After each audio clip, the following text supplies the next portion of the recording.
Hi, it's Georgia Lafford from UTS Randwick Sparks, and this is Smash FM. Hi, it's Charlie Hawkins from the UTS Randwick Sparks, and you're listening to Smash FM.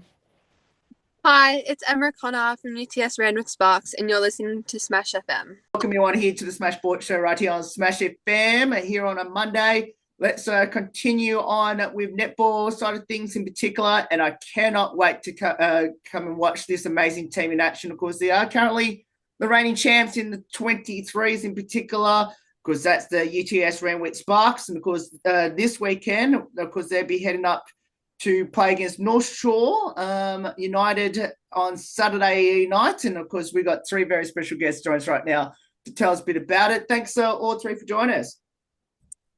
Thanks for Thank having you. us. Thank you. No worries. Well, I'll get the three of you to introduce yourselves and what position do the three of you play on the court? I'll go first. My name's Charlie Hawkins. I am a goal defense and goalkeeper at Sparks.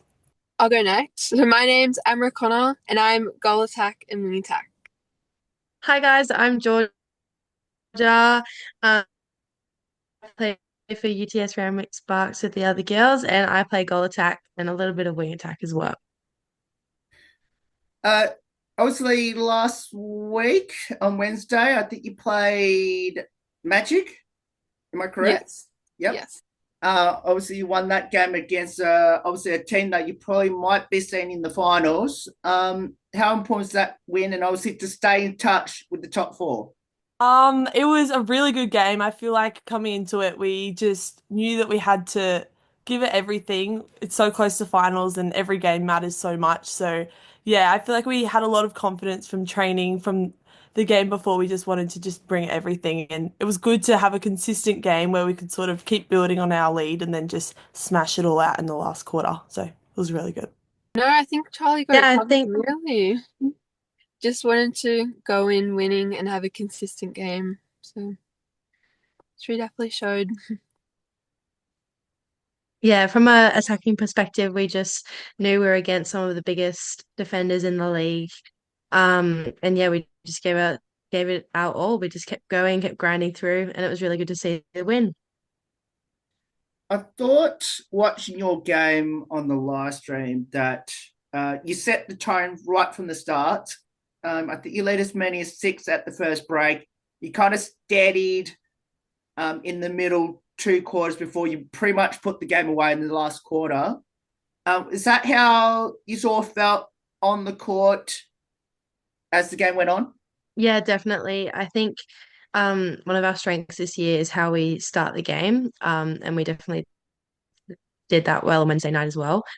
And then yeah, I think, sometimes the game has lots of highs and lows, and we just got through that and then took it away in the end, which was really good to see.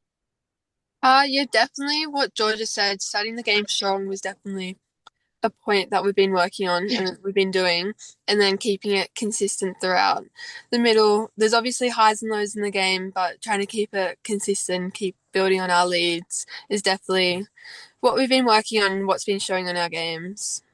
Yeah, I agree. I feel like it was quite a physical game, but we had lots of changes, used our bench, and it was just good how everyone came on and could do their job, and then we all worked together in the end. How do you think the preparation is going to be like heading up to Saturday's game against North Shore, which obviously that's a extra week and a bit. Then obviously you play normally Wednesday nights, but obviously this weekend you're playing on a Saturday, which is obviously, as I said, a week and a half since the last game. How's the preparation been like for it?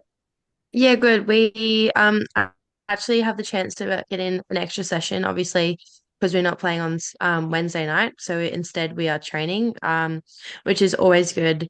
It just gives us the opportunity to work on more things, and take on feedback from last week's game. And it's also good to see the girls on that Wednesday as well. It will be a fun session. We'll still work hard, but it'll be good just to be all together and bring that positive energy for Saturday night. Yeah, no, what Georgia said is exactly right. Have the extra opportunity to train on Wednesday and push more and just have fun as well. Bring the good energy and vibes for Saturday. Yeah, and it'll be good. We can have more of an in-depth focus on the opposition, so we'll be Yeah. definitely ready to go. So I'm going to wind the clock back to last season, the grand final at Ken Roswell, and obviously, I think you played Stingrays, who obviously that's who you're fighting for the fourth spot at the moment. At this point, tell us a bit about the game, and was there any point in the grand final that you felt comfortable enough to enjoy the moment? Gosh, I reckon that was probably the most nervous I've ever been before a game. Even though we had the final the year before, I think because we lost 2 years ago, I was just like, we cannot let this happen again. I tried to enjoy it, but yeah, the nerves definitely got the better of me. I think in the last, it was a pretty steady game. In the last quarter, if I recall correctly, we ended up like winning by 15. So you'd think, oh, you feel like you've got it, but I remember 5 minutes ago we were up by 10 or something, and I still wasn't like 100% confident. I was like, you never know what could happen. But then it got to like 2 minutes to go, and I looked back at Fran, and I was like, oh my God, like it's we've got it now. Like, yeah, and then nerves stopped and we could just enjoy it from there. Yeah, I was the same nervous wreck the entire day leading up to it. I think as a shooter as well, like that's all we're thinking about.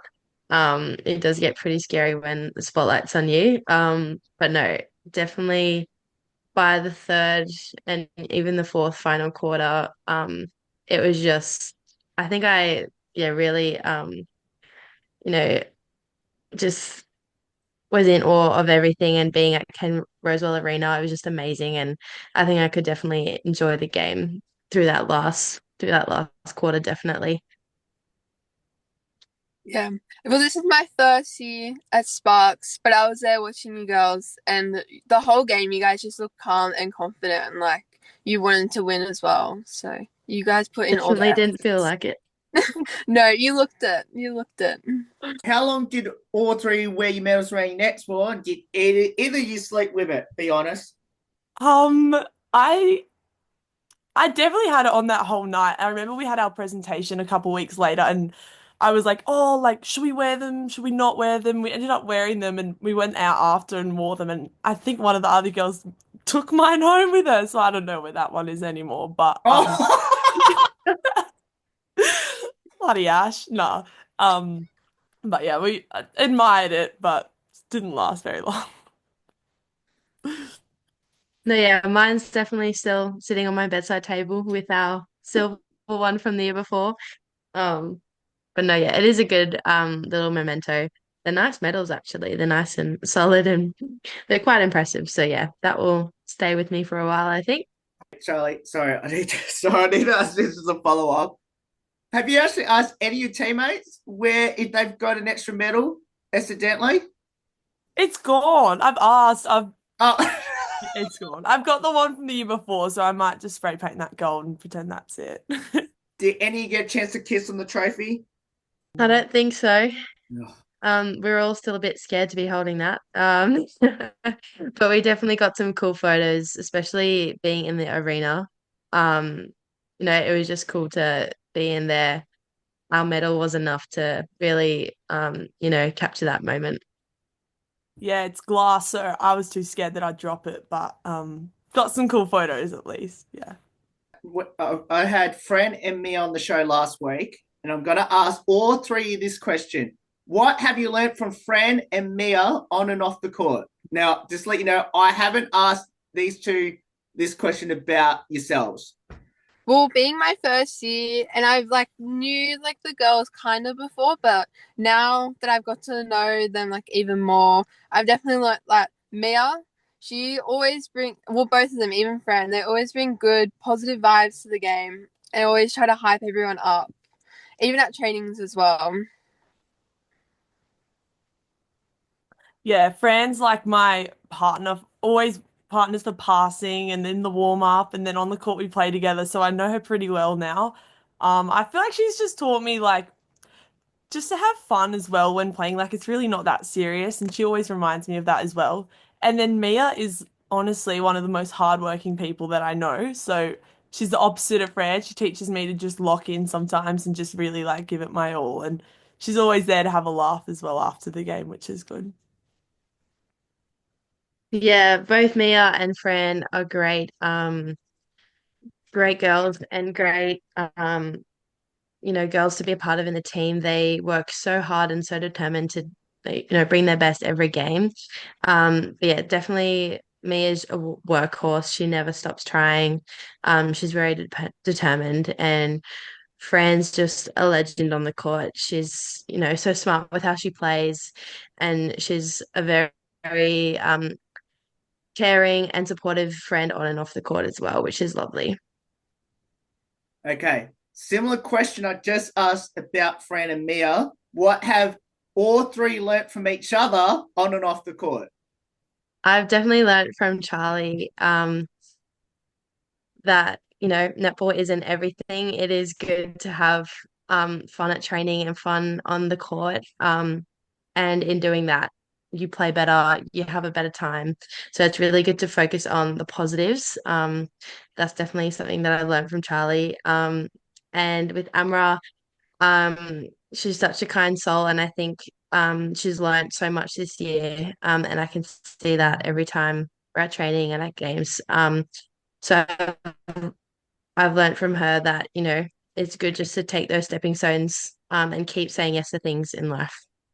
Similar to G, what I've learned from Charlie is that it's not doesn't always have to be serious. There's always time for like laughs and giggles and to have fun on the court as well. Like you're surrounded by such a nice group of girls, and it's always good just have those fun moments that you cherish on the court. Then from Georgia, you're so hardworking, so you always put the grind on things, especially in trainings. So definitely learn from her to always push 110% and always give you all. Yeah, I've played with Georgia for a couple of years now, and I think what I've learned the most from her is, sorry, Georgia, I hope you don't mind me saying this, but a couple of years ago she wasn't getting many minutes. She'd try so hard at training, but just was never given the proper opportunity. And just watching how Georgia has backed herself to train hard, pushing herself at every training and proving to the coach why she deserves to be on the court is honestly so inspiring. And that's what I've definitely learnt from Georgia. And then Amra, haven't known you for quite as long, but Amra's the most supportive teammate. She is always there at training early, always says hello, smile on her face, on the court. She's driving hard, doing what she does, and then off the court as well. If she's on the bench, she's cheering hard and always backing up all the girls and saying really positive things. So, yeah, great teammates. So I'm going to go one by one on my next question. So, Amara, I'm going to start off with you. Now, your home association is Penrith, Yes. which obviously, yes, there is actually a Panthers team in the Premier League at the moment. How good is it, or how sweet is it to beat the Panthers, which is obviously the home association is Penrith? Yes, it's a very sweet feeling to beat them. Fortunately, we haven't done it this season, but hopefully we'll do it in finals. For them to be my home association, it's like, I guess, bittersweet. Like, I know most of the girls on the team that I've played with them since juniors, but it's also a nice feeling of I didn't make it there, so then to beat them on court, it's like that sweet feeling of like can prove them wrong.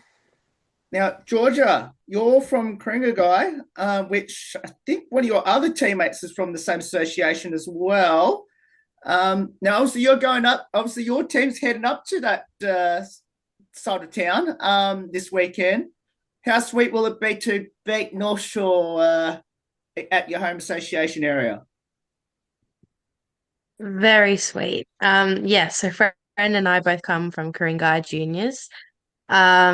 And I feel like although we do have some connections there still, it's like we're representing our team now. So no hard feelings there. We all just want to give it our best and get the win. But it's definitely nice to just travel 5 minutes down the road to play instead of the 40 minutes. So I'm looking forward to yeah, no traffic and a nice pub feed across the road afterwards. And then obviously, Charlie, you are actually Actually, you're the only person I've had on the show that's actually from the same association that you're now playing at Randwick. What does it mean to play for your technically your home association? Obviously, you're carrying that on to your Premier League seats juniors. Yeah, it's pretty special, and I didn't realize how rare it is to just stay with the same club the whole way through. Like I've played at Randwick ever since I can remember pretty much. And I just think it's like nice because like I can go anywhere and I always see people that I know, like my old coaches, they're there supporting me and just yeah, really proud to be at Randwick since I was young and just being able to still play for them. So yeah, it's pretty cool actually. I'll get all three to answer this as well. Where did the love of netball start for the three of you, and what does it mean to play for the UTS Randwick Sparks? And Oh, okay. My love of netball started when I was 10. I wasn't living in Sydney, we were living in Perth. And I played for my school team. My mom was my coach. Um, and I think, coming from, you know, a really active family and background, it was just fun to try something that all the schoolgirls were playing together. Um, and I feel like the game itself is really high intensity, which I admire as well. Um, you're really feeling like you're getting a good workout, and the thrill of shooting a goal as well is just what it does for me. I think it's an amazing end to the game. And I have absolutely no idea what I wrote down on the website. But what Sparks means to me, is all the friendships I have made, and all the connections. They're really what gets you through, your season, no matter how hard it is, they've always got you back. And especially Fran, Charlie, and Mia, I've been with them for about 4 years now, and you can really tell that on the court. you got that one right, Georgia, by the way. Yes. For me, my love of netball started when I was 3. Down at the Penrith netball courts, there was this little thing called Fun Net for like kids 3 to 6. They taught basic skills and the rules of netball. And then when I was 7 and I aged out of that, I started playing for my local club, Penrith RSL, where it was proper games and I was playing every position and I absolutely fell in love with the game. And I guess when I was 10, I started to shoot more and I fell in love with that. So I've started practicing every day. And then I have no clue what I wrote on the website, but I feel like the team culture is everything. Like the level of support from the girls and the coaches, and just even being surrounded by such motivated and hardworking girls is such an inspiration. It pushes me as a player. You got that one right as well. No pressure, Charlie. Oh, I'm definitely gonna stop this up.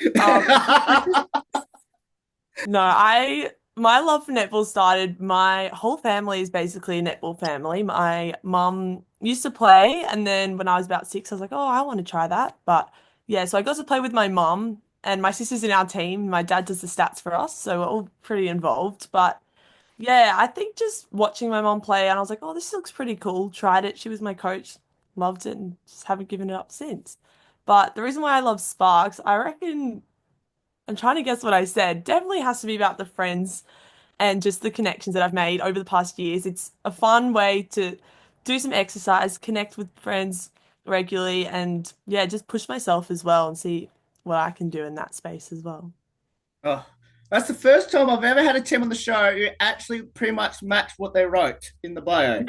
So that's amazing. Now, Charlie, you did mention about your sister just a moment ago, Asha. So I need to ask this question to you. Who's the better netballer out of you two? Oh, it's funny. We actually play opposite positions. She's a shooter and I'm a Great. defender. I'm a defender, and we have a rule at training where we're not allowed to like play against each other because it can get pretty heated. We can Oh, hate each other. I remember one year at trials, we had to like come up against each other, and it was like, all right, I'm gonna play good for the first 5 minutes. You can play good for the second 5 minutes. But I know we're very different players, very different people. Yeah, different positions. So no comparison. I'm older, so I've got a bit of a head start and an advantage, but I rate her as well. So I don't know. Leave it for everyone Well else. answered. Well answered. So we'll finish with a couple light-hearted questions about your teammates. Now, Charlie, you are in one of these answers that Mia and Fran actually answered last week. So I'm going to ask this question. So who's the comedian, the best singer, and the best dancer on the team? Comedian, I'm gonna say it would be close to Charlie Hawkins, but I'm gonna have to give it to Fran Gunn. Singer, that can go to Charlie.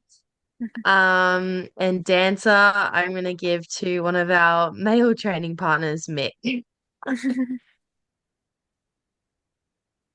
Yeah, I reckon comedian is either you, Charlie, or no, probably you actually, and then or Fran. Singer is probably. Oh, I don't know. This is a tough one.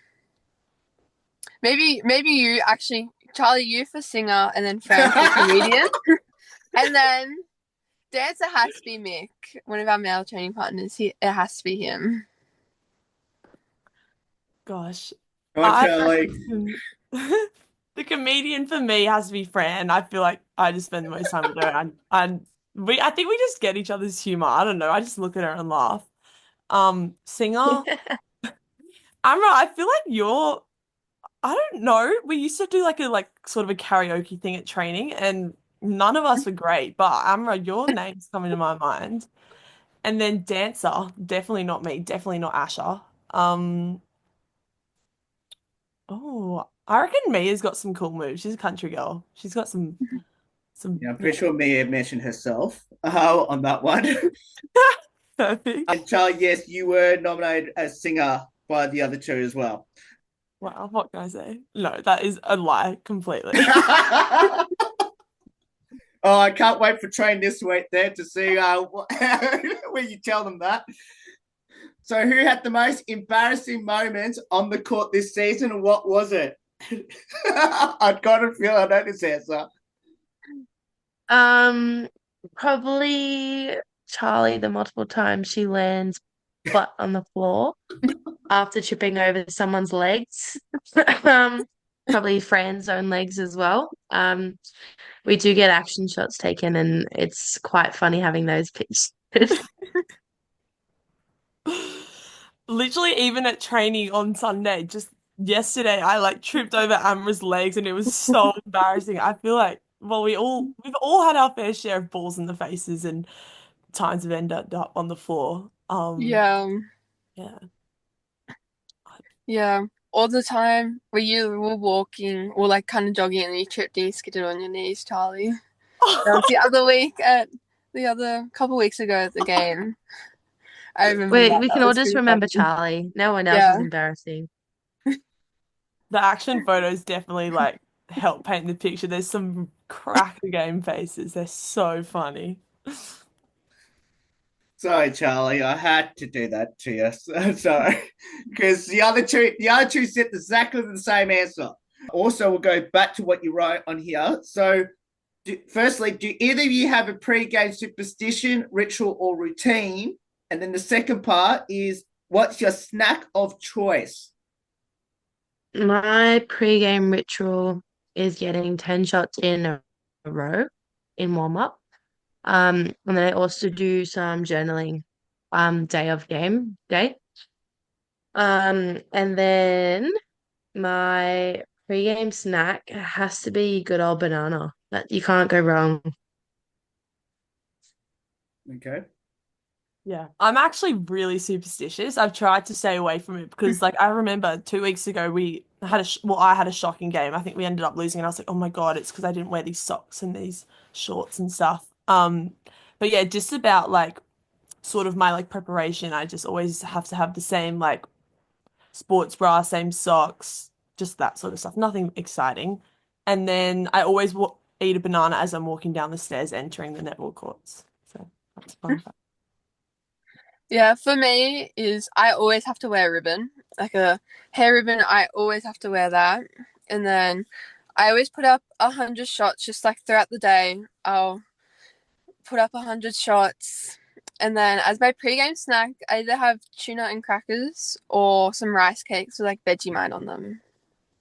Well, that's interesting because all three went different to what you responded to the bio. They've changed. So when did that change? Now, I'm going to have to start with you first because I've got your one up first. So you wrote protein bar. When did that Yes, change to the one you got sometimes now? it's that. It's probably I feel like that was at the start of the year, and now it's Yes. changed to more, especially because the games are later. So it's changed to a bit more of than just a protein bar. Now, Charlie, you partially got your one right as well. But do you still do honey on toast? Or I same as Amra, I feel like for a late game, like we play at 8:45, I need like a proper dinner and then just a banana as like a prime right before the game. But definitely the games during the day, I'll have banana and honey on toast. It's my favorite. And then your one, Georgia. You wrote yogurt and fruit bowl. When did that one change to banana only? I definitely do have a yogurt bowl for breakfast of the day, like at the start of the day. But I don't know, I've decided that the banana just hits different right before, and I have so much energy. It's a natural energy drink. It's great.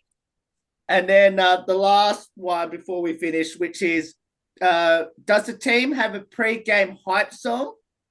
And then what's your personal pre-game hype song? We actually don't have one. At where we play, they always like blast tunes on the over the loudspeaker, but and it's always the same song, so I would count those. It's a lot of like sort of EDM sing along music. Definitely in the car on the way, I like to pump the music loud, listen to a bit of JB or I don't know, just some old school songs. They're my favorite. I'm sure that I put down Hannah Montana. Yes, you did. Yes, Everything Hannah Hannah Montana. Montana forever. Yeah, I'm pretty sure I put down, I think it was Party in the USA. That one is Yes. always like, it always brings the good vibes. So, Charlie, I need to ask you: did you go away from Travis Scott? No, that one.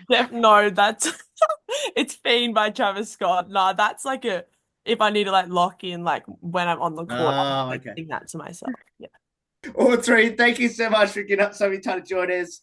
Obviously, best of luck heading to the Saturday game. I cannot wait to watch these in action. I have to find something pink or blue-ish, I guess, to support your team. So can't wait to come up there on Saturday night against NSU, and let's hope you can continue to stay in touch with the top four with 2 rounds to go.